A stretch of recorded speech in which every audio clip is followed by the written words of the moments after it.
World express में world media Nepal bureau प्रमुख देवेंद्र किशोर ढूंगाना द्वारा भेजी गई खास खबरें हम प्रसारित कर रहे हैं, जो इस प्रकार हैं। नेपाल में संचालित विदेशियों की बड़ी परियोजना में उच्च पदों पर काम करने वाले प्राविधिक जनशक्ति विदेशों से लाते हैं। विशेष तौर पर चीन, भारत, कोरिया, जापान से संचालित परियोजना में उच्च पद में काम करने के लिए अपने अपने देश से प्राविधिक लाने के तथ्यों का खुलासा हुआ है। नेपाल में चीन के अनुदान से संचालित परियोजना में आवश्यक अधिकतम प्राविधिक से श्रमिक तक आपूर्ति होने आने का सरकारी आंकड़े सामने आए हैं। श्रम तथा व्यवसाय जन्य सुरक्षा विभाग के मुताबिक नेपाल में स्थित एयरलाइंस, इलेक्ट्रॉनिक कंपनी, पेयजल, नहर तथा हाइड्रो पावर कंपनी में अधिकतम विदेशी कार्य कर रहे हैं।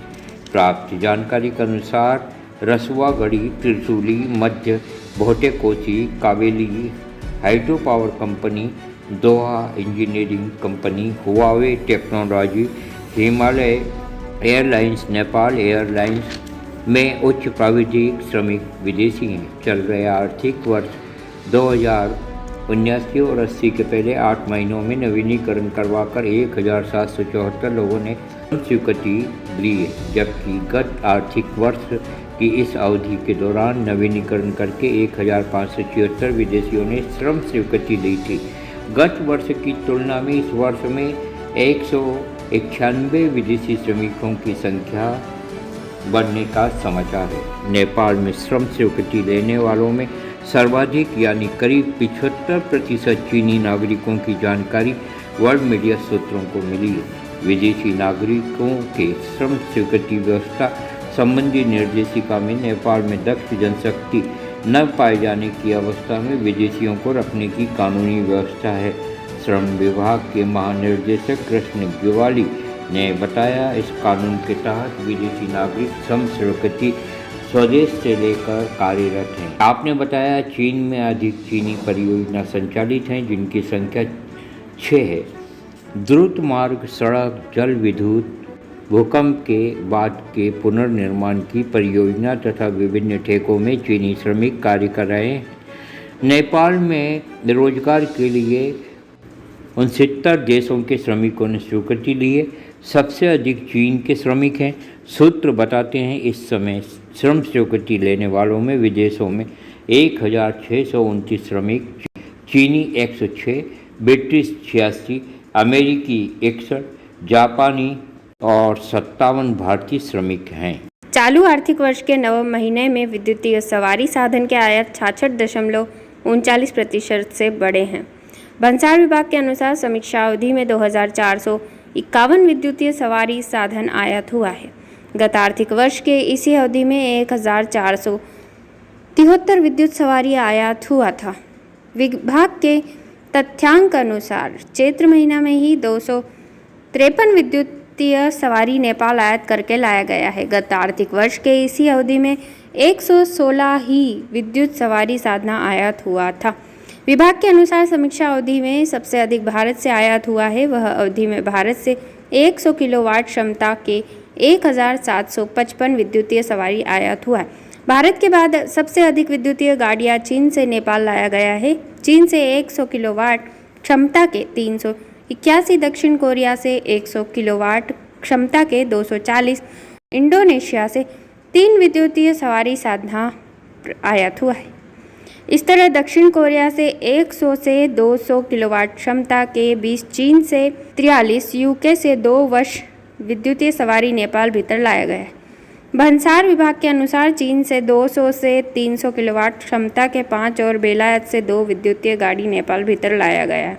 विद्युत आपूर्ति नियमित करने की मांग करते हुए उद्योगी व्यवसायी सड़क पर उतर आए हैं।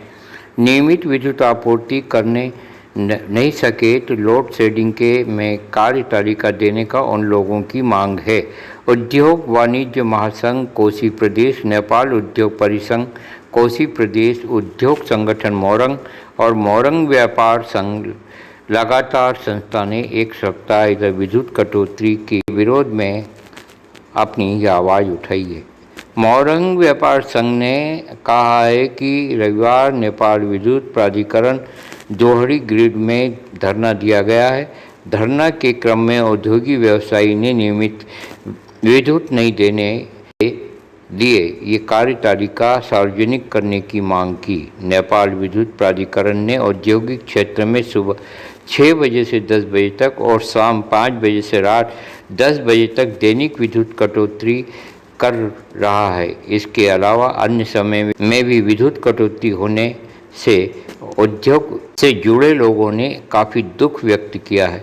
मोरंग व्यापार संघ के अध्यक्ष तथा नेपाल उद्योग वाणिज्य महासंघ के केंद्रीय सदस्य नवीन रिजाल ने नियमित विद्युत आपूर्ति कर नहीं सके तो कटौती की कार्यतालिका सार्वजनिक करने की मांग की है। अनियमित रूप में विद्युत कटौती होने के कारण उद्योग का कच्चा पदार्थ में क्षति पहुंचने की बात उन्होंने कही। उद्योग व्यवसायी ने दोहरी ग्रिड के प्रमुख रोशन हडिया का ज्ञापन पत्र सौंपते हुए नियमित विद्युत आपूर्ति कर नहीं सके तो लोड सेटिंग के कार्यतालिका सार्वजनिक करने की मांग की। सुसनरी मोरंग औद्योगिक करीडोमा गत मार्गशीर्ष महीना से ही विद्युत कटौती शुरू होने का उद्योगियों का खुला आरोप है। नेपाल विद्युत प्राधिकरण दोहरी ग्रिड के प्रमुख खड़का के अनुसार पूर्व क्षेत्र में गर्म मौसम लगने के बाद बिजली की मांग दैनिक 270 से 280 मेगावाट तक पहुंच चुकी है। आपूर्ति ही 230 से 240 मेगावाट ही होने का उन्होंने बताया। विद्युत सप्लाई व्यवस्थापन के लावीय औद्योगिक क्षेत्र का पिक आवरना लोड में रखा जाने का उन्होंने बताया। उनके अनुसार औद्योगिक क्षेत्र के विद्युत कटौती रोकने का 2 विकल्प, पहला पानी के स्रोत बढ़ना, दूसरा भारत से आयात बढ़ाना होगा। जलाशय युक्त आयोजन में पानी कम होने के बाद नेपाल में उत्पादन काफ़ी घट गया है। भारत से आयात करने के बाद भी पावर में बिजली न आने में उन्होंने ये बताया। कुसाहा कटिया प्रसारण लाइन से दैनिक 70-80 मेगावाट बिजली पूर्व क्षेत्र के लिए आ रही है, लेकिन बिहार से आने वाले बिजली पिक पावर में काट जाने की बात उन्होंने बताई। 2 प्रसारण लाइन में ही एक से ही आ रहा है। पिक आवर में उधर मांग बढ़ने के कारण कटौती किया जाता है। उन्होंने कहा दूसरा प्रसारण लाइन से बिजली लाने का प्रयास हो रहा है। भारत से बिजली आने से मांग वहन करने में सहज होने की बात को भी उन्होंने कहा। इन खबरों पर आपकी प्रतिक्रियाएं आमंत्रित है। जय भारत, जय नेपाल।